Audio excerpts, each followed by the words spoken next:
हिंदी मराठी विवाद में सियासी बयानबाजी थमने का नाम नहीं ले रही है। एमएनएस चीफ राज ठाकरे ने बीजेपी सांसद निशिकांत दुबे को चुनौती दी है। राज ठाकरे ने निशिकांत दुबे के पटक के मारेंगे का जवाब डुबो के मारेंगे से दिया है। ये रिपोर्ट देखिए।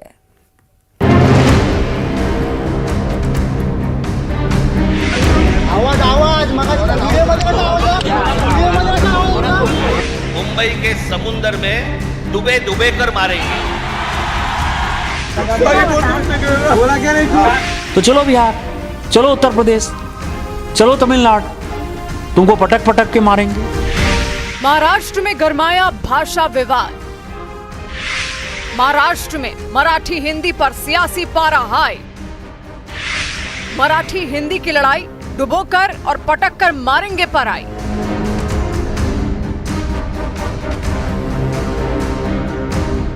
महाराष्ट्र में मराठी बनाम हिंदी का मुद्दा ठंडा पड़ता उससे पहले महाराष्ट्र नवनिर्माण सेना के चीफ राज ठाकरे के एक बयान से ये मुद्दा और गर्म हो गया।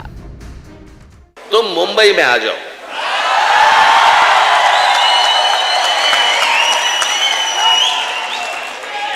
मुंबई के समुंदर में डुबे डुबे कर मारेंगे। राज ठाकरे ने बीजेपी सांसद निशिकांत दुबे के बयान पर पलटवार किया, लेकिन राज ठाकरे की इस चेतावनी से सूबे की सियासत गर्मा गई है। कसम काय बोल रहा, मराठी लोगों को हम यहां पे पटक पटक के मारेंगे। तुम मुंबई में आ जाओ,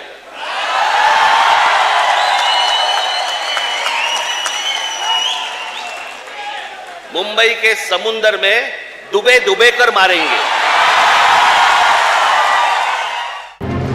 दरअसल मुंबई के मीरा रोड पर नॉन मराठी बिजनेसमैन की पिटाई की घटना पर बीजेपी सांसद निशिकांत दुबे ने राज ठाकरे को निशाने पर लिया था। बीजेपी सांसद निशिकांत दुबे ने राज ठाकरे के उस बयान पर जवाब दिया था जिसमें उन्होंने कहा था, मराठी ना बोलने पर मारो लेकिन वीडियो मत बनाओ। आप जो है लाटसाही कर रहे हो और ऊपर से जो है आप हमारा दोहन करके शोषण करके टैक्स पेयर करते हो। और यदि आप में ज्यादा हिम्मत है तो आप हिंदी भाषी को मारते हो तो उर्दू भाषी को भी मारो, तमिलियन को भी मारो, आप जो है तेलुगु वाले को भी मारो। आप जो इस तरह की घटिया हरकत कर रहे हो, और मैंने हमेशा कहा है कि जब अपने घर में हो, महाराष्ट्र में हो, यदि बहुत बड़े बॉस हो तो चलो बिहार, चलो उत्तर प्रदेश, चलो तमिलनाडु, तुमको पटक पटक के मारेंगे। ये एनार्की जो है नहीं चलेगी। बीजेपी सांसद के इस बयान के बाद ही राज ठाकरे से पलटवार की उम्मीद की जा रही थी, और शुक्रवार को मुंबई के पास मीरा रोड में जब राज ठाकरे एक जनसभा को संबोधित कर रहे थे, उसी समय निशिकांत दुबे पर चेतावनी देते हुए करारा जवाब दे दिया। इस दौरान राज ठाकरे ने महाराष्ट्र के स्कूलों में हिंदी अनिवार्य करने पर स्कूलों को बंद करने की चेतावनी भी दी। उधर हिंदी भाषा विवाद पर शिवसेना यूबीटी प्रमुख उद्धव ठाकरे का भी बयान सामने आया। उन्होंने कहा कि वो किसी भाषा का विरोध नहीं कर रहे, लेकिन सख्ती को लागू नहीं करने देंगे। जिनको ऐसा लगता होगा लगने दो। मैं मेरे जो भी मेरी भावना है उस पर मैं कायम हूँ। हम किसी भाषा का विरोध नहीं कर रहे, लेकिन सख्ती हम नहीं लागू करने देंगे। दरअसल महाराष्ट्र के फडणवीस सरकार ने अप्रैल में 1 से 5वीं तक के स्टूडेंट्स के लिए तीसरी भाषा के तौर पर हिंदी अनिवार्य किया था।